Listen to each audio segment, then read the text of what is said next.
Pimento. I know. Don't look at me. We can look at me. I know. It's part of the game. You said it's right. I know. I'm pretty cool. Just didn't act like you agree with me. Okay. All right. So we got Mazzini. 1830. Where was it? It all started in what country in 1830? The revolts. Yeah, in France. Everything starts in France. And Louis Philippe. Oh, I'm sorry. Louis took over. Who abdicated their throne after Louis Philippe came in?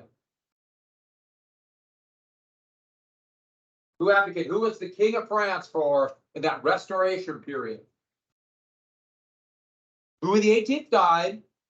Louis Philippe, Charles X. And after that, I'm trying to remember. What happened? We got a lot of people. I know the track meet. Oh yeah, track, which I get to sewing in Missouri. So they might get just right over the pass and then turn around and come back. Any bets? All right. And Louis Philippe was known as what kind of king? Who did he represent? What kind of people? The bourgeoisie, yeah, the middle class, this new merchant class. Not all of it, but it's starting to happen. And what country got their independence? Even though the other group, bit of nationalism, is divided up in Dutch, and what the other half is what? Yeah, Belgium is this really weird country with great waffles. I'm telling you right now, that whole thing, that's really good. I will also add that the last time I was in Europe, every bad driver I saw in southern France, all the people on the street would yell, "Go back to Belgium." French. I thought, but not even Belgium. You Belgies, and I thought, Belgium? Why would people be yelling at Belgium? I mean, I could see yelling at Wyoming, but all right. So, who won their independence from the Ottomans in the 1820s? Wyoming, exactly. Laramie, Wyoming. Know what country did?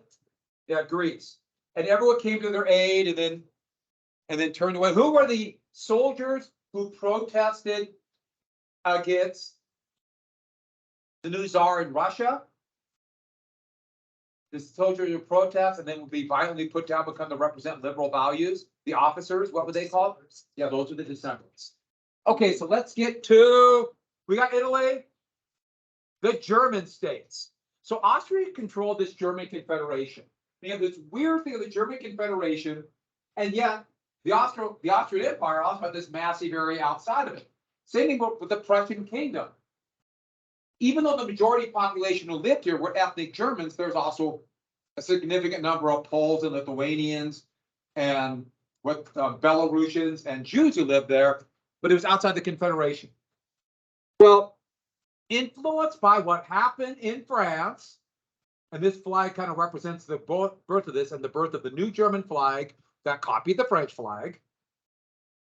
At these new universities in Western German states, so especially in Cologne, they began to riot and protest and demanding more individual right.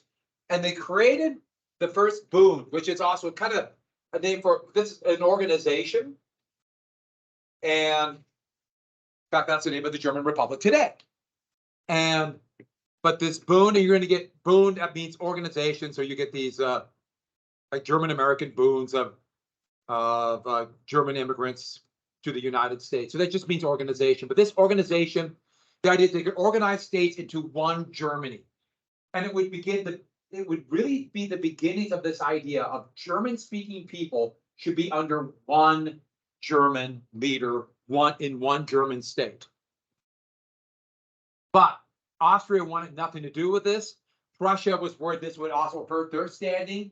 And so they sent in troops and crushed it. And so this did not directly lead to a German state. I mean, we still got another 41 years, but it's the beginning of it. And this is the real beginning of German nationalism. It didn't really exist before, but don't forget, nationalism was brand new. It literally had just started. So this was the beginning. So here is a very nationalistic German, but it's also Belgium, Italian, the whole thing about all these groups fighting for their independence.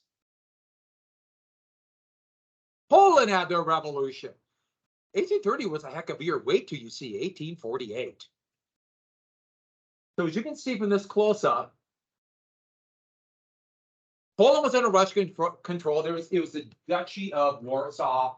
And even though they were like technically an independent country, the king of, or the Duke of Warsaw was the Tsar of Russia. Poland, there was a revolt of various, you name it, bourgeoisie and some nobility, but they were divided. They never really knew what they wanted. It was relatively easy to be crushed by the Russians. This is supposed to be kind of a dramatic fight by the Poles chasing away the Russians, but it was actually the other way around. But in 1832, Russia or Poland would officially become part of Russia. And so any idea of Polish independence would have to be fighting against Russia. And so you'll see this weird kind of finger of land with the salient right here, which will be Poland all the way up until 1919 at the end of World War I, when Poland would finally get their independence. So there'll be this growing nationalist movement there, brutally put down by the Pilsen Legionnaires. I'm sorry, by the Russians. Okay, so that is the state afterwards, and the revolts would be all over. Now, Britain never really had the revolt in this year, the Industrial Revolution, but at the same time as the Peterloo Massacre and the Chartist movement, so they were not immune. So let's jump the gun to the next revolution. 18 years later, the revolts, the same kind of the tensions that were there in 1830 did not go away. And this would lead to, it's called the springtime of the peoples, but 1848. Now, Tremblin was a historian. He also talked about the Renaissance and a few other things. You don't need to write down what he said. But his argument was, his thesis of his historic works was this was the turning point of not just European history, but world history, setting the stage for revolutions and new ideas to be spread. And out of this, it's going to come not only this conflict about what it actually means to be a citizen of a country, what is a country, but also the demand for women's rights and workers' rights. So the big reason this happened was an absolute economic disaster that spread across Europe. It started in the United States in 1837, in the panic of 1837, but this bad doldrums of economic time all through the early 1840s. And then a horrific famine, worldwide famine hit. Now, it hit every place differently. It depended upon what food was the most important food source. Does anybody know what food, beginning in 1845, 1846, became essentially worthless? Yeah. What food? Yep, it's the potato. They plant the potato, they would sprout up the leaves that look like a normal, healthy potato plant. Then when they would pull it out, it would be slime. The potato one. And this potato famine was worldwide. Worldwide. And all of a sudden, a very important food source. Now, you might not be happy, but you can live on potatoes alone. It's got enough protein, enough nutrients you can live on. Like I said, you won't be happy. But you can live on that. If that's gone, what's going to happen to the price of all of the food? That's what we got to get. That triggered massive increases in price of everything else, because that means demand for maize is going to go up. Demand for wheat's going to go up because they can't get the potatoes. And areas where they really only eat potatoes, it would be deadly. So all of a sudden, people can't afford food, and they're revolt. So this map, this shows 1848, and all these dots right here are the peak food prices of Austria, Bavaria, in the red and the green, showing up food prices went up, and it would be food prices revolt. And the reason I got this one is I thought this was really interesting. This is 2011, and it shows food prices. There's an increase in food prices in 2011, but dramatic increases in the Middle East, like Egypt, but also Tunisia. And this is going to lead to, it's going to be called the Arab Spring, but revolutions there. And the civil war is still going on in Syria that was be triggered by food prices. So if you want to be a totalitarian dictator and totally control people with an iron fist, right? All of you are probably thinking that, right? What's the best thing you do? Make sure they're hungry. Make sure they're not hungry. Hungry people revolt. People have food, they might not revolt. In fact, you give them food and then some kind of screen to watch, and you can control them, and you make them do anything you want. They're yahoos. You got them. You can tell them anything. Okay.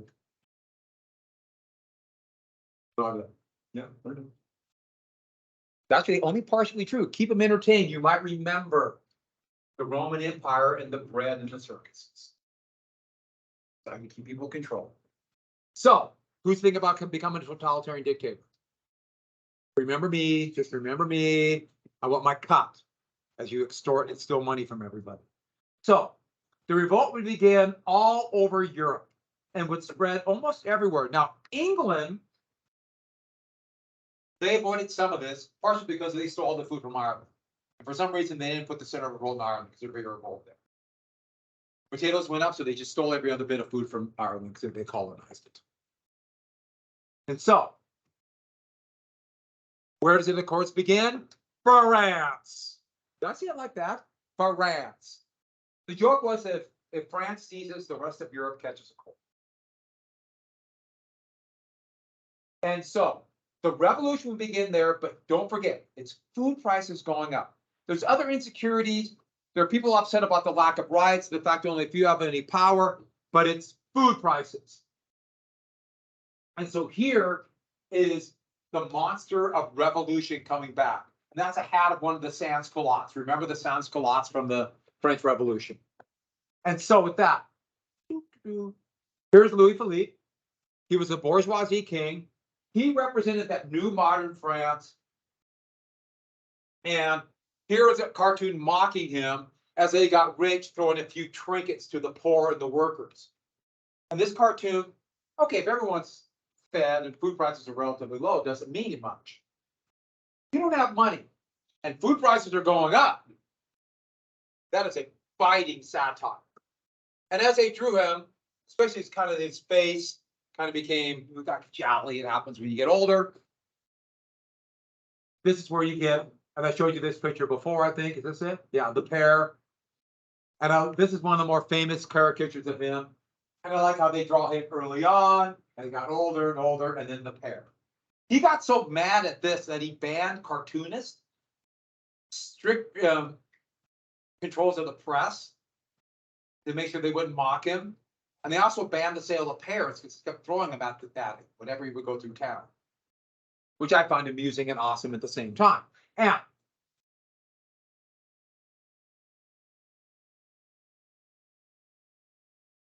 here's another picture of that. And the pay represents the monarchy, but the bourgeoisie king. And here's sucking up all the food as everyone starves. Which, biting satire, people are hungry. And that would trigger the February Revolution. So Guizot was the prime minister. A lot of austere pics, once again, hiding the hand. Very conservative. Now, conservative, there's different elements of conservative. Obviously, they're not going to be conservative like Nicholas of Russia with the autocratic king, but still only a few in power, only a few could vote. And February 22nd through 24, as food prices went up, and they tried to crack down on meetings that were basically trying to say, we need the right to vote to do something about food prices. Overnight, a revolt began on the 22nd through the 24th, and another call to the barricades, ripping up the cobblestone, blocking off the streets, a revolt. So it's one of those that was kind of brewing, cracked down on meetings about food prices. You remember the Fishmongers' March for the French Revolution? It had a little element of that. And it was led by these new liberals.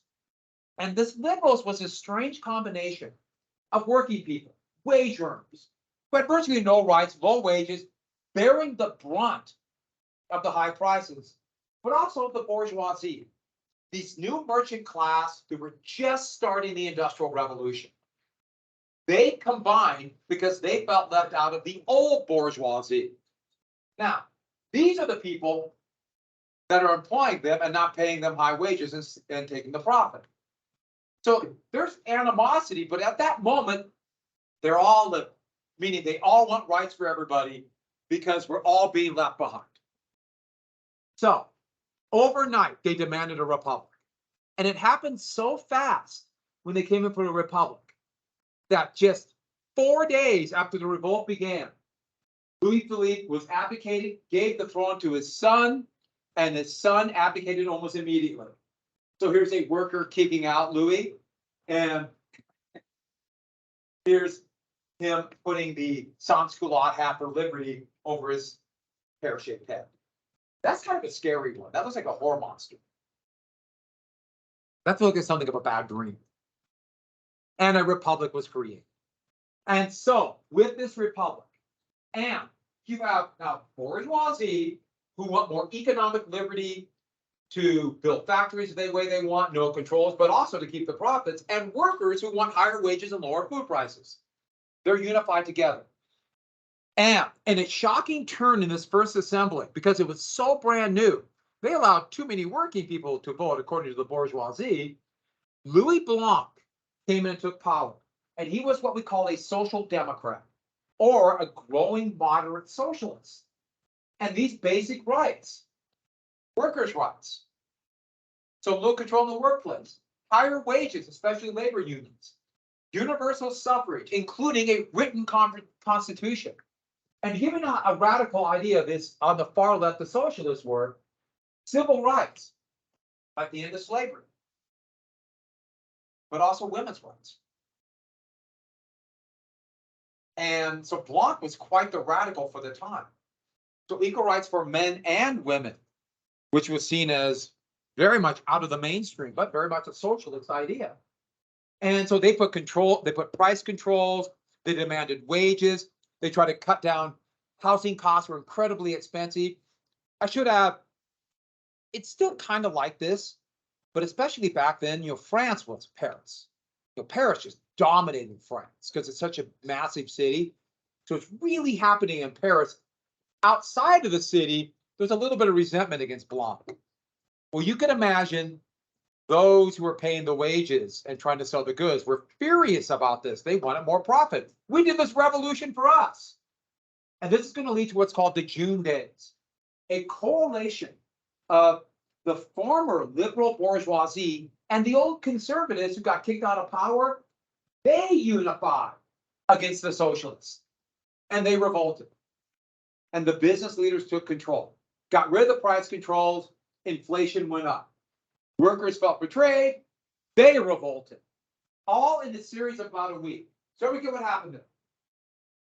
The former liberal bourgeoisie and the conservatives now unified to fight against Blanc and the socialists. They overthrew Blanc.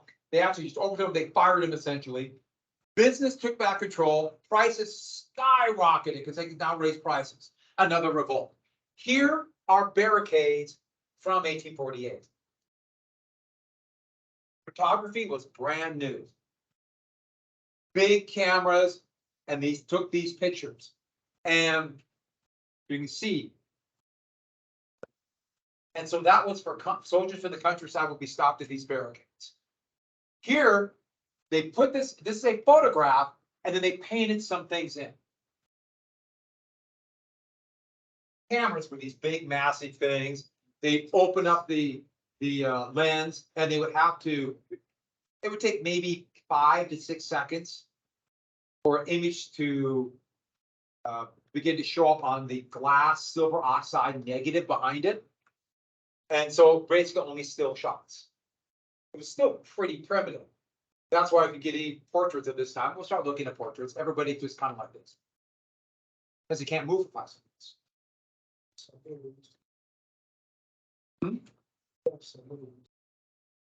Oh, sure. Yeah, they use gunpowder. They use gunpowder all the way up to the end of the century. Be a big flash. Because gunpowder isn't really an explosive, it just ignites. Yes. And so through the barricades again, another revolt. But this time, with now the conservatives and what used to be liberal bourgeoisie together, I guess they still consider themselves liberals, they crushed it. A bourgeoisie republic would be created. Cavaignac, here he is right here. rode into town with thousands of soldiers from the countryside and crushed the revolting peasants. Peasants from the countryside. And this is actually a picture, this is from the June days in 48. Over 10,000 would die as they crushed them. I kind of like that picture. So a bourgeoisie republic. So they're going to make sure most people can't vote, don't have a voice. Control now. It's going to be the old conservatives and liberal bourgeoisie allied with the conservatives to make sure that the vast majority of people did not have rights. This is going to be called the Second French Republic. The Second French Republic. And there's a famous painting of this. A republic with Lady Liberty. This is to be all over France. There can be lots of copies of this painting. In fact, this one sculptor we use this woman by the name of Mary Ann and make a sculpture that would eventually get to the United States called the Statue of Liberty. And so the Second French Republic, and just a couple things about it. They would write a new constitution, November 1848. They would have an elected president and one house legislature, unicameral. One house, make all the decisions. And very few people can vote. And somebody who came in as a liberal and then against Blanc was a guy named Louis Napoleon. Does that name sound familiar? Louis Napoleon, that's Napoleon right here. His great uncle was Napoleon Bonaparte. And so you can imagine how he used that name. I will return France to its greatness. And so he came into power in December and he proclaimed himself as law and order. I'll crack down on the rebels. I'll crack down on these protests. And he would eventually take the name Louis Napoleon Bonaparte. Using that name. And he was by definition anti-democratic. And one more thing, and let's be honest, and I know all of you are going to agree. In fact, without a doubt, right? That mustache is awesome. Who agrees? I mean, that's some mustache wax.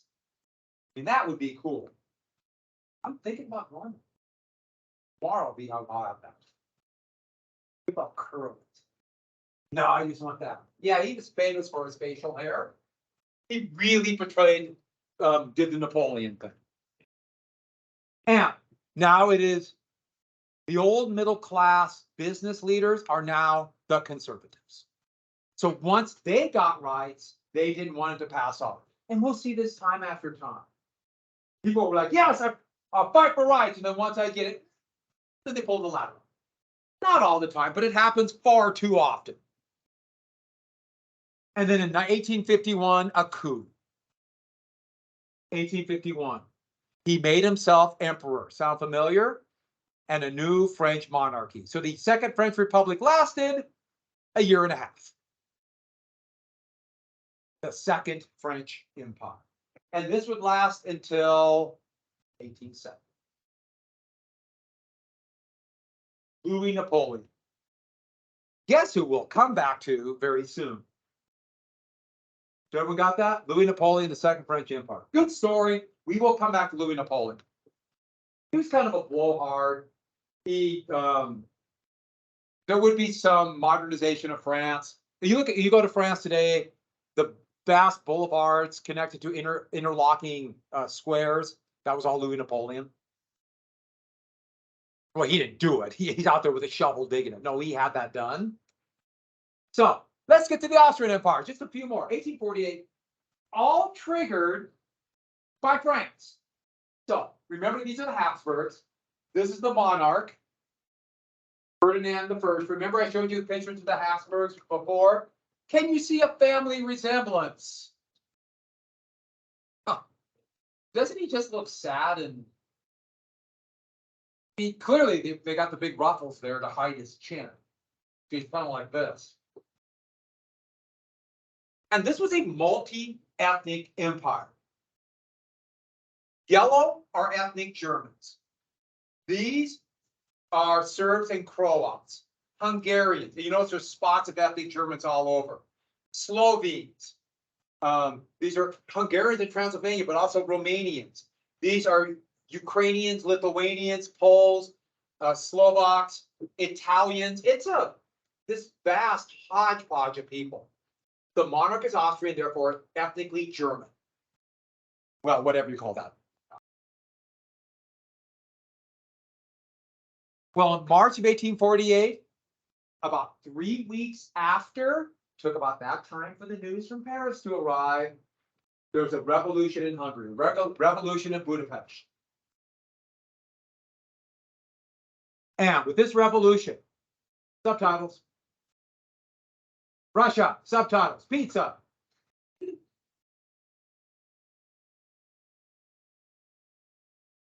Should I keep this? This. Yes.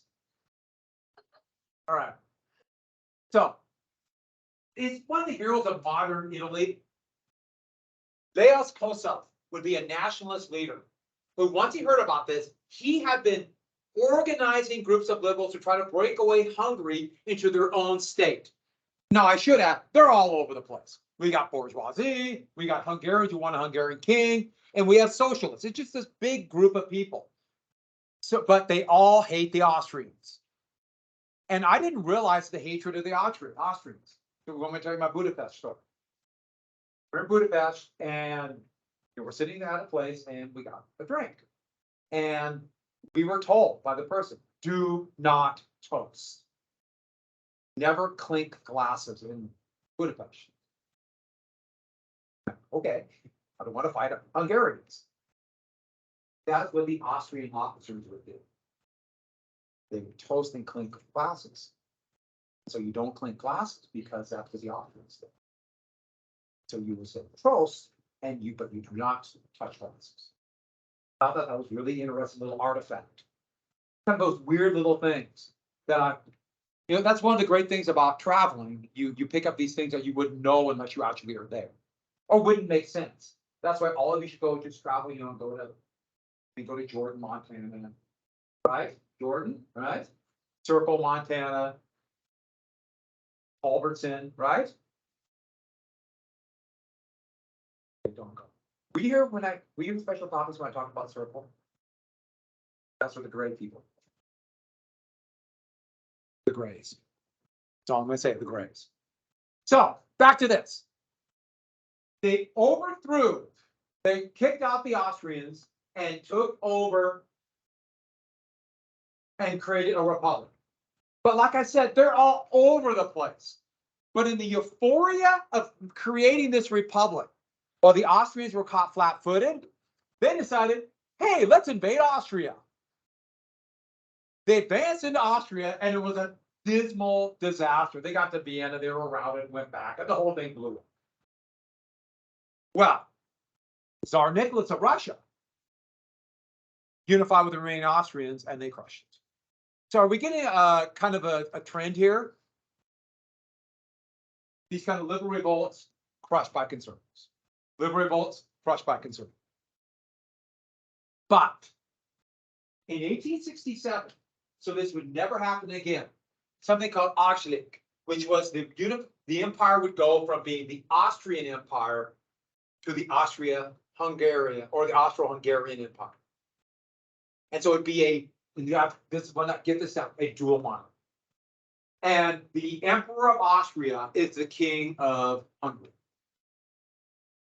But Hungary will have their own government. And so if you go to Budapest today, they built this incredibly beautiful parliament, legislature for the Austrian government. And it's really, really, really cool. So let's get to Vienna. A week and a half after that, a revolution began in Vienna. They literally call it in Austria, the Liberal Revolution.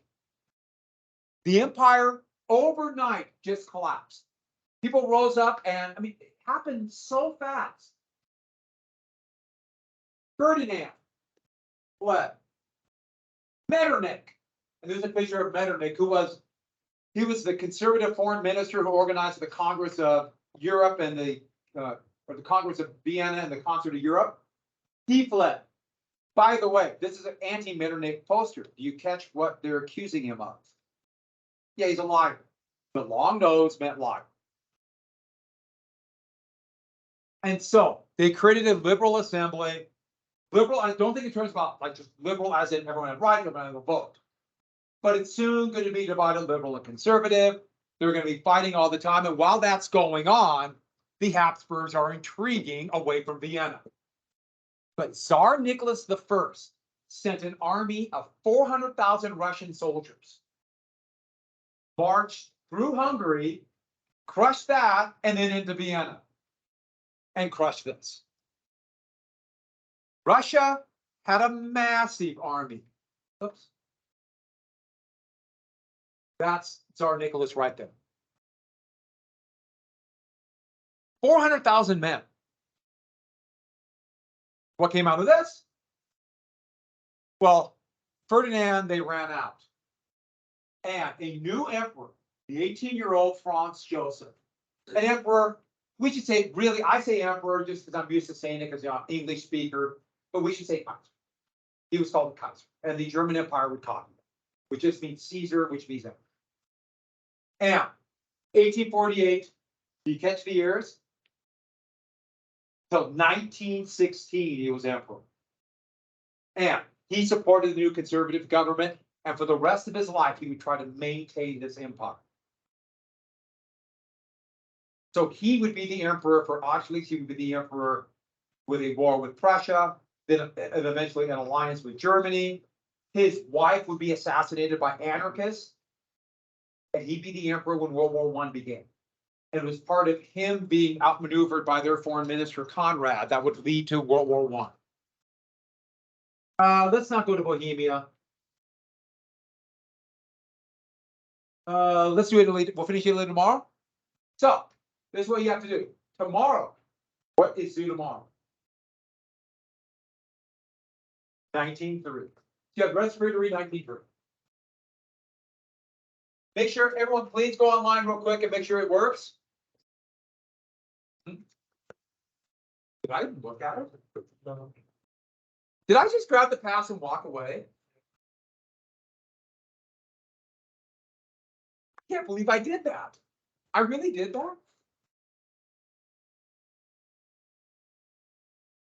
So I grabbed the pass and I didn't even look at it. I just sent it to my desk and kept going because hey, I'm focused. Would you rather have me unfocused or focused? It depends on the day, right?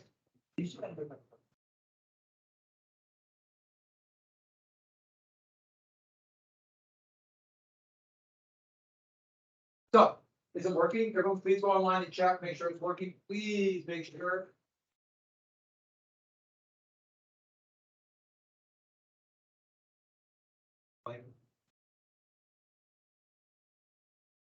Yeah, Scott's gonna.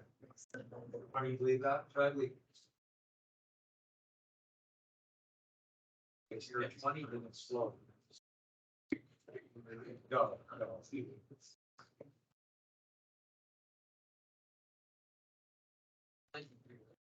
Yeah, this is not. I skipped a little bit because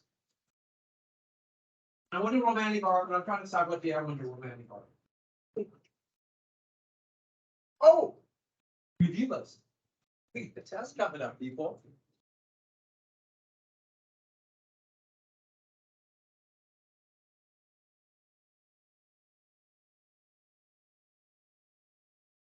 Well, I was thinking about Friday. It depends on when I want to do. It depends when I want to do the romantic arts. And so I might make it Monday. I want to do romantic art. I really like it.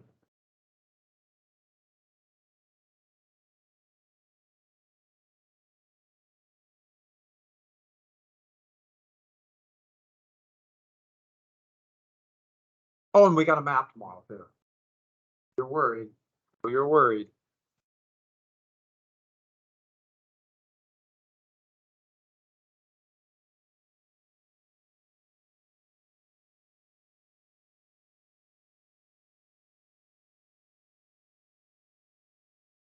Working?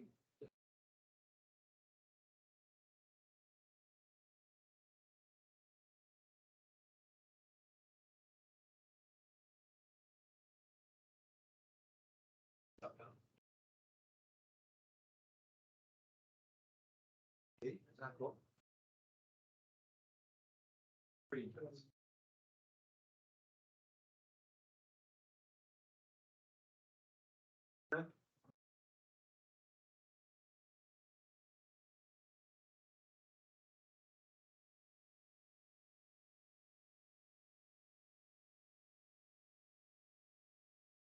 Field object in the movie.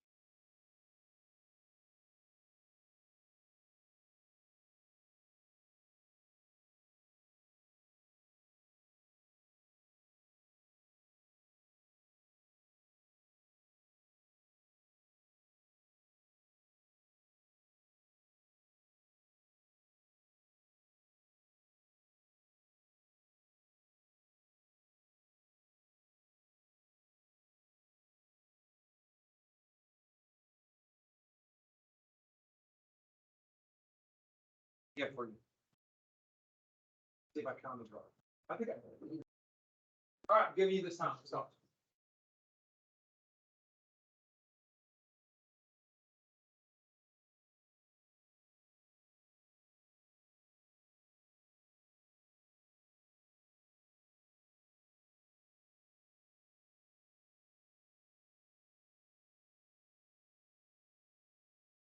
What are you going? I'm gonna be there.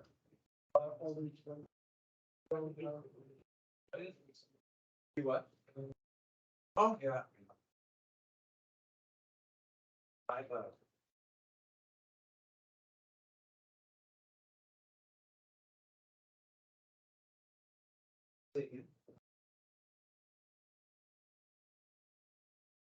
Thanks.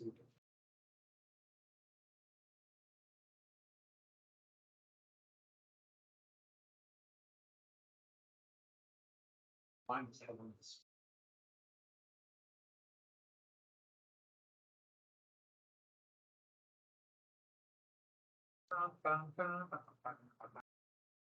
What was extra one? Huh? You want this extra one?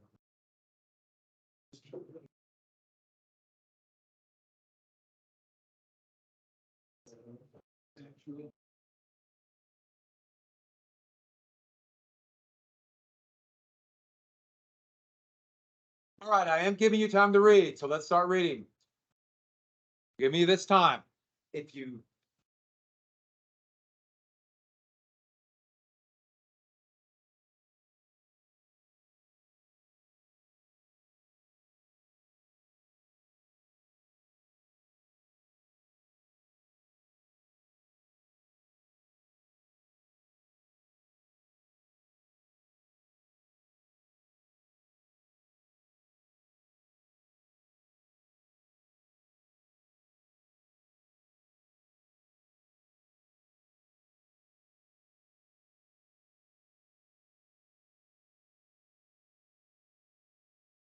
Okay, that's the last time I'm gonna say this. Use this time to read the chapter. I'm printing the quiz right now, so I'm ready. And I'm gonna get 100.